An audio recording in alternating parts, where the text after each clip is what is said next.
अस्सलामु अलैकुम वरहमतुल्लाहि वबरकातुहू। एक दोस्त ने सूबह सिंध से ये सवाल दरियाफ़्त किया है कि उनकी साहबजादी के शौहर यानी उनके दामाद तकरीबन 1 साल से ज़्यादा अरसा हो गया है कि अगवा हो गए, गायब हैं, उनकी ज़िंदगी या मौत की कोई इत्तला नहीं मिल पा रही। जितना उन्होंने देखा, तफ्तीश की, मालूमात की, लेकिन उनके शोहर से मुतालिक यानी दामाद से मुतालिक उन साहब के उनकी बेटी के शोहर से मुतालिक कोई मालूमात हासिल नहीं हो पा रही। तो इस सूरत में उनकी बेटी के लिए अब क्या हुक्म है? 2 साल का अरसा होने को है, क्या उनकी बेटी को तलाक वाक़ हो गई है या वो दूसरा निकाह कर सकती हैं, या क्या किया जाएगा? उनकी साहबजादी से मुतालिक शरई हुक्म क्या है? इस सवाल का जवाब देखना देख रहा हम ऐसे मर्द को जो गायब हो चुका हो उसको मफकूद कहा जाता है। अरबी फ़ुक़हा की इस्तिलाह में मफकूद माने होता है गुमशुदा, मफकूद।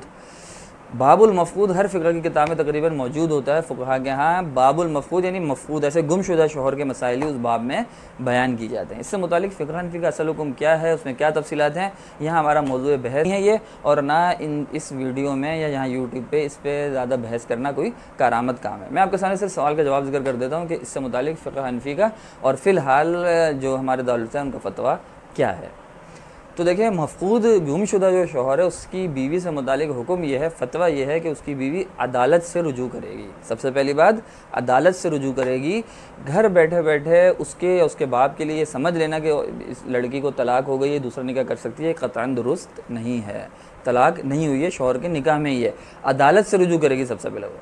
अदालत फिर क्या करेगी? अपने जो भी हुकूमती वसाइल, जो भी उसके ज़राए उसके ज़रिए से तफ्तीश करेगी पहले चंद दिन तक कि शौहर कहाँ गया था, अगर जंग में गया था तो वो जंग में कहाँ है उसके मुतालिक, या अगवा हुआ तो अगवाकार उसके पुलिस से तफ्तीश करेगी। जो भी चंद दिनों में उसके कार्रवाई वो करेगी कि शौहर का पता मालूम हो जाए। अगर अदालत को इन चंद दिनों में शौहर का अता पता मालूम नहीं होता तो फिर अदालत उसी दिन 1 साल की मुद्दत देगी। दूसरा स्टेप, ये आप कह लें तीसरा स्टेप। पहला स्टेप तो औरत अदालत से रुजू करेगी, दूसरा स्टेप अदालत तफ्तीश करेगी चंद दिन तक कि शौहर कहाँ है, दूसरा मरहले में। तीसरा मरहला कि उस जब तफ्तीश मुकम्मल हो जाए अदालत की और वो ना मिले शौहर, तो तीसरा मरहला कि अदालत अब औरत को 1 साल का वक्त देगी, तहरीरन लिख के दे देगी कि 1 साल के अंदर अगर शौहर आ गया तो सही, नहीं आया तो आप आके हमसे फसख की, निकाह के ख़त्म होने की डिग्री, दस्तावेज़ हासिल कर लिएगा। 3 मरहले हो गए। औरत उसके बाद 1 साल इंतज़ार करेगी, अगर आ गया शौहर तो सही, नहीं आया तो औरत उसके बाप जो भी इसके ज़िम्मेदार हैं वो अदालत जाएंगे। चौथे मरहले में वो अदालत से वो फसख की डिग्री हासिल कर लेंगे, उसका निकाह फसख करार दे देगी अदालत। तो इन दोनों मियाँ बीवी में, जो गुमशुदा शौहर उसकी बीवी में जुदाई हो जाएगी, निकाह उनका ख़त्म हो जाएगा। 4 मरहले हो गए। 5वें मरहले में इसके बाद इस फसख की डिग्री के 1 साल में जो हासिल की, उस हासिल करने के बाद इद्दत गुजारनी होगी उस औरत ने, उस लड़की ने इद्दत गुजारनी होगी। इद्दत क्या है? इद्दत चूँकि वो मौत की गुजारेगी, होगी, मर गया, ये मौत करार दे दी गई अदालत की तरफ से। तो मौत की इद्दत क्या होती है? 4 महीने 10 दिन इद्दत गुजारेगी। अगर वो हामिला नहीं है, प्रेगनेंट नहीं है, तो 4 महीने 10 दिन। और अगर वो हामिला है, प्रेगनेंट है वो औरत, तो फिर वज़े हमल तक उसकी इद्दत होगी, चाहे वो 2 महीने में हमल वज़ा हो जाए उसके बाद, चाहे 4 में, चाहे 6 में, जब भी एक ही दिन बाद अगर वज़े हमल हो जाता है तो भी बस अगले दिन उसकी इद्दत ख़त्म हो जाएगी उस शौहर से, और उसके बाद वो दूसरा निकाह कर सकती है, वो दूसरा निकाह कर सकती है। ये 5 मराहिल हैं। खुलासतन मैं आपके सामने फिर जिक्र कर दूँ, गौर से समझिएगा। गुमशुदा शौहर से मुतालिक सबसे पहला मरहला, वो औरत अदालत से रुजू करेगी कि मेरा शौहर गायब हो चुका है। दूसरा मरहला, अदालत तफ्तीश करेगी अपने ज़राए के ज़रिए से चंद दिन में कि शौहर कहाँ है, जंग में गया था, तबलीग में गया था, कहाँ गया था, कहाँ गायब हुआ, किसी मार के कोई चोटी सर करने चला गया था, गायब हो गया, तो वहाँ तफ्तीश करेगी कि मिल जाए। तीसरे मरहले में जब नहीं मिला अगर अदालत को, तो अदालत 1 साल का वक्त देगी कि भाई 1 साल तक इंतज़ार कर लो, अगर आ जाता तो सही, नहीं आता तो हमसे 1 साल बाद फसख की डिग्री, निकाह ख़त्म होने की डिग्री ले जाना। चौथे मरहले में जब साल पूरा हो जाएगा तो ये औरत, ये जो लड़की है और उसका बाप वगैरह जो भी भाई वगैरह हैं, वो जाके अदालत से वो डिग्री मौत की उसके शौहर के हासिल कर लेंगे, निकाह फसख होने की डिग्री हासिल कर लेंगे। ये हासिल करती हुए कि अब उसका निकाह ख़त्म होगा, तो 5वें नंबर पर ये औरत अब इद्दत गुजारेगी। इद्दत मैंने बताया मौत की इद्दत गुजारेगी, 4 महीने 10 दिन। अगर हामिला नहीं है, अगर इस वक्त हामिला है तो वज़े हमल उसकी इद्दत है, चाहे 1 दिन बाद हो, चाहे 2 दिन बाद, चाहे 2 महीने बाद, चाहे 6 महीने बाद। ये हो गई 5 बातें। निकाह ख़त्म होने का, जब अगर वो दूसरा निकाह कर लेती है तो अब इसके बाद इद्दत गुजारने के बाद उसके लिए दूसरा निकाह करना जायज़ है।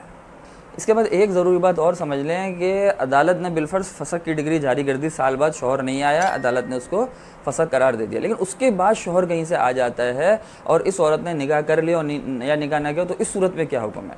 तो देखें, अगर उसने निकाह नहीं किया तो बात आसान सी, ये सारे गोए के अदालत के हकाम ये कार्रवाई कल अदम करार दे दिया क्योंकि शौहर तो ज़िंदा है।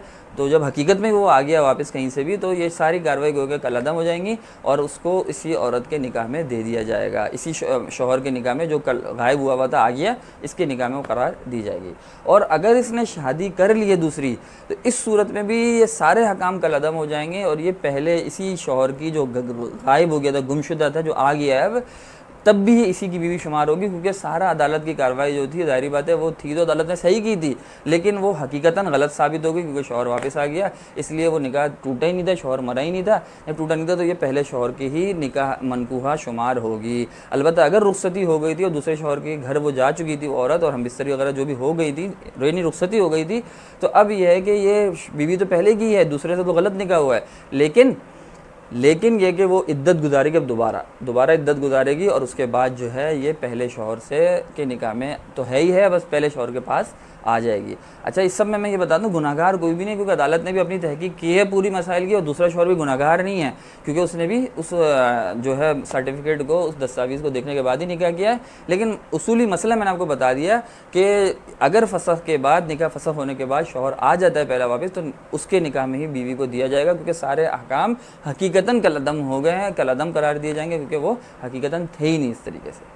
उम्मीद है आपको बात समझ में आएगी। अगर नहीं समझ में आई, वीडियो को दोबारा सुनिएगा। पहले निकाह फसख करने के लिए जो 5 स्टेज, 5 मराहिल मैंने जिक्र किए, उनको समझिएगा, और उसके बाद जो मैंने आपके सामने है, अगर शौहर वापस आ जाता है तो मैंने आपको बताया कि इसी शौहर को, गुमशुदा शौहर की बीवी शुमार होगी हर हालत में। अगर रुखसती नहीं हुई है और निकाह ही नहीं हुआ है, दोनों हालतों में, तो वैसे ही दे दी जाएगी, इसके हवाले कर दी जाएगी, और अगर रुखसती होगी तो वहाँ से इद्दत गुजार के ये इसके पास आ जाएगी। उम्मीद है आपको वीडियो समझ आएगी, पसंद आएगी। अपना ख्याल रखिएगा। अस्सलाम वालेकुम व रहमतुल्लाहि व बरकातहू।